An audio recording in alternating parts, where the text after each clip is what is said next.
आप सभी के लिए गुड न्यूज़ है कि कल माननीय मदन दिलावर जी ने एक वीडियो उनका वायरल हो रहा है, जिस वीडियो में उन्होंने राजस्थान की युवाओं से अपील की कि बहुत ही जल्द बहुत सी वैकेंसियाँ यहाँ पर आने वाली हैं। ठीक है, तो बहुत सी वैकेंसी आने वाली है, तो ये आपके लिए एक बहुत बड़ी गुड न्यूज़ है, क्योंकि इसका हमें काफ़ी समय से इंतज़ार था। तो इसी रिगार्डिंग आज का ये वीडियो रहेगा। तो चलिए स्टार्ट करते हैं आज का वीडियो को स्टार्ट करने से पहले अगर अभी तक आपने मेरे चैनल को सब्सक्राइब नहीं किया है तो मेरे चैनल को सब्सक्राइब कीजिए, वीडियो को लाइक कीजिए, शेयर कीजिए और कमेंट करके मुझे बताइए कि आपको वीडियो कैसा लगा। तो चलिए स्टार्ट करते हैं आज का वीडियो। सबसे पहले तो हमारे लिए एक बहुत रिलीफ की बात है कि एटलीस्ट उनके मुंह से निकला तो सही कि वैकेंसी आने वाली है, क्योंकि अभी 5-6 महीने हो गए हैं सरकार को आए हुए और हमें कोई उसका आइडिया ही नहीं लग रहा था कि क्या होने वाला है। सब इसको लेकर थोड़े टेंस थे। तो ये क्लियर हो गया है कि वैकेंसी आने वाली है, और वैकेंसी आने वाली है तो 3rd ग्रेड, 2nd ग्रेड और 1st ग्रेड तीनों की वैकेंसी आपकी डेफिनेटली आएगी।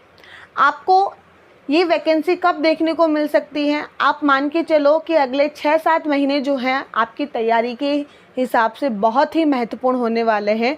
तो इस 6-7 महीने में जो भी आपका प्लान है, जो भी आपका स्ट्रेटजी है, उसके अकॉर्डिंग आप अपनी तैयारी कीजिए। सबसे पहले तो तैयारी स्टार्ट करने से पहले अपने माइंड को सेट कर लीजिए कि आपको तैयारी किसकी करनी है। आपको 1st ग्रेड की तैयारी करनी है, 2nd ग्रेड की तैयारी करनी है या 3rd ग्रेड की तैयारी करनी है। इसमें किसी बात का कोई कन्फ्यूज़न मत रखना, क्योंकि कई बार क्या होता है हम तीनों में ही छलांग लगाने की कोशिश करते हैं और तीनों में ही डूब जाते हैं। तो हमें तीनों में नहीं डूबना, हमें एटलीस्ट एक जॉब तो लेकर रखनी है। आप अपने मन से, अपने आप से पूरी बात कीजिए, किसी और से बात नहीं करनी है, आपको किसी की बात नहीं सुननी है। आपको बस अपने आप से ध्यान रखना है कि क्या 1st ग्रेड अच्छे से कर पाओगे, 2nd ग्रेड अच्छे से कर पाओगे या आप 3rd ग्रेड अच्छे से कर पाओगे। उसको पूरा अपने दिमाग में एनालाइज कीजिए। आपको सब्जेक्ट की नॉलेज कैसी है, आप साइंस की अगर तैयारी कर रहे हो 2nd ग्रेड की, तो क्या फिज़िक्स, केमिस्ट्री सबको साथ में लेके चल सकते हो या आप 3rd ग्रेड इजीली कर सकते हो। ठीक है, क्योंकि बहुत से लोग आपको 3rd ग्रेड के लिए ज़्यादा एडवाइस देंगे, ये मेरे साथ भी हो चुका है। तो इस समय आप अपने हिसाब से फ़ैसला लीजिए। मैंने मेरे अकॉर्डिंग फ़ैसला लिया था कि मुझे किसकी तैयारी करनी है, कि मैं किस में अपना अच्छा 100% दे सकती हूँ, अच्छे से वहाँ पे प्रिपेयर कर सकती हूँ। आप ये मत देखना पोस्ट कम है या पोस्ट ज़्यादा है, क्योंकि कई बार क्या होता है, कई पोस्ट बहुत ज़्यादा होती है तो भी हम उसके अंदर बहुत अच्छा नहीं कर पाते, और कई बार हम छोटी मोटी 30-40 पोस्ट के अंदर भी अपनी क्या ले लेते हैं, जॉब ले लेते हैं। तो उस पर आप नहीं, आप सिर्फ अपने मन से क्वेश्चन कीजिए कि आपको किस वैकेंसी की तैयारी करनी है। जब आपका ये पूरा क्लियर हो जाए तो उसके बाद में जो भी, जैसे मान लिया आप 1st ग्रेड की तैयारी कर रहे हैं, तो 1st ग्रेड की तैयारी में 2 पेपर हैं, दोनों पेपर की स्ट्रेटजीज़ वगैरह सब आपने देख रखी है, क्योंकि पहले से दिमाग में तो होगा ही, आप कर भी रहे हो तैयारी। बहुत से बच्चे कर रहे हैं, कईयों ने सिलेबस भी कर लिया है। ऐसा नहीं है कि अभी से सब स्टार्ट करेंगे। कुछ ही ऐसे महान बच्चे होते हैं जब वैकेंसी आती है तभी वो स्टार्ट करते हैं, बाकी सब पहले से ही सब कुछ रहता है। तो जैसे आपके दो पेपर होते हैं, तो 1st पेपर में आपको क्या स्ट्रेटेजी, क्या रणनीति आपको फॉलो करनी है, किस हिसाब से आपको पढ़ना है, कहाँ से पढ़ना है, सब आप पहले से अपने पास प्रिपेयर रखिए। 2nd पेपर का मैटर आपको कहाँ से पढ़ना है, प्रैक्टिस कहाँ से करनी है, क्वेश्चन कहाँ से करने हैं, टेस्ट सीरीज़ कौन सी लेनी है, कौन से कोर्स लेने हैं, ये सब चीज़ें आप अपने मन में डिसाइड करके रखिए। दूसरा, आपको घर पे रहकर तैयारी करनी है या लाइब्रेरी में जाके तैयारी करनी है, ये भी आप अपना अच्छे से सोच विचार के ही करें।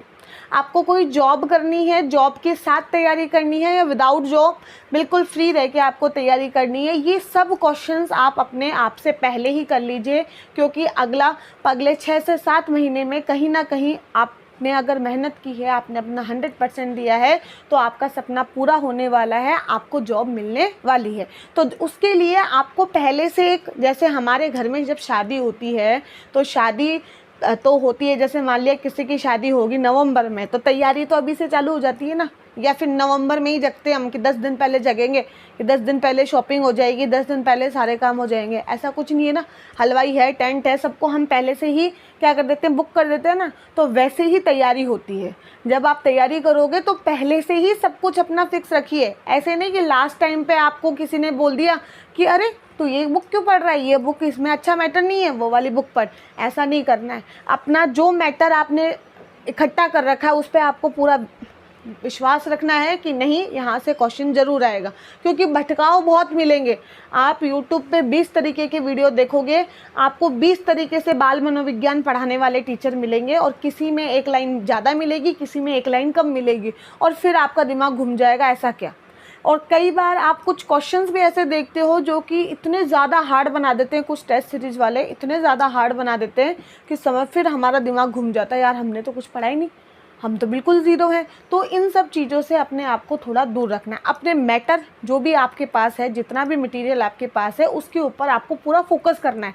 उसको अच्छे से पढ़ने के बाद, याद करने के बाद, 5 से 6 बार रिवाइज़ करने के बाद, अपने शॉर्ट्स नोट बनाने के बाद फिर MCQs वगैरह आपको सॉल्व करने हैं। अगर आपको MCQs सॉल्व करते समय 75% आपके MCQs हो रहे हैं, 25 नहीं हो रहे हैं, तो टेंशन में नहीं आना है।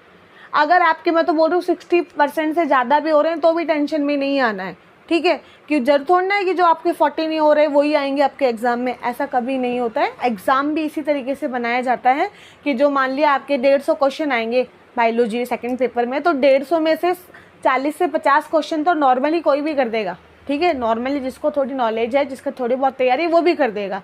सिलेक्शन आपका मैटर करेगा। जो मेन के जो आगे के जो होता है ना, कई बार हम पेपर देने के बाद में निकलते हैं तो हम सोचते हैं अरे यार थोड़ा सा पढ़ लेते तो सिलेक्शन हो जाता, और फिर जब थोड़ा सा पढ़ते हैं, मतलब अच्छे से तैयारी करके जाते हैं, तो ऐसे सोचते हैं यार पिछली बार तो मैंने 50 ले लिए थे और इस बार इतना पढ़ने के बाद में मैं 70 ही गया। तो ये इसी बात का क्या है कि जो ऐसा नहीं है कि वो 50 और 70 तुमने इतनी मेहनत करी, नहीं, वो पेपर इसी तरीके से सेट होता है कि 50 तो तुम कर ही सकते हो। आपने तैयारी करी तो 20 आप और कर पाए, आपने तैयारी करी तो आपने 20 क्वेश्चन और कर लिए जो कि आपको सेलेक्ट करवा देंगे। तो कुछ ऐसा ही मैटर होता है, ठीक है। अपने मटेरियल पे पूरा ध्यान रखो। फिक्स्ड जो बुक है, फिक्स्ड जो मैटर है, सिर्फ उसी को पढ़ना है। जगह जगह की किताबें इकट्ठी नहीं करनी है कि ये इकट्ठा कर लो, वो इकट्ठा कर लो। साइकोलॉजी पता नहीं कौन कौन सी बुक ले ली, अपनी पब्लिकेशन की भी ले ली, वो बुक्स इकट्ठी नहीं करनी है। सभी तरीके की बुक्स आपको अपने मैटर पे पूरा फोकस करना है। जितना भी मटेरियल आपके पास है, आपको पूरे विश्वास के साथ उसको पढ़ना है, बार बार उसको रिवाइज करना है। ये सब बातें आपको ध्यान में रखनी है। तो इस वीडियो में मैंने आपको सारी बातें बताई कि वैकेंसी जो आने वाली है उसके लिए पहले से ही हमें प्री प्लान कैसे होना है, हमें क्या क्या ज़रूरत रहेगी, कैसे हम क्या करेंगे। अगर और कोई आपका डाउट हो तो मुझे आप कमेंट करके पूछ सकते हैं। एज सून एज़ पॉसिबल मैं उसका रिप्लाई देने की कोशिश करूँगी। पर लास्ट में मैं एक बात ज़रूर कहना चाहूँगी, पहले अपने माइंड को सेट कर लेना कि किस एग्ज़ाम की आप तैयारी कर रहे हैं। 2 से 3 नावों में सवार मत होना। एक के ऊपर अच्छे से कॉन्सेंट्रेट होकर तैयारी करोगे तो डेफिनेटली आपको सक्सेस मिलेगी। और ये दुनिया का नियम है, यही चलता आया है और यही चलेगा। Okay, bye everyone, thank you so much for watching my video.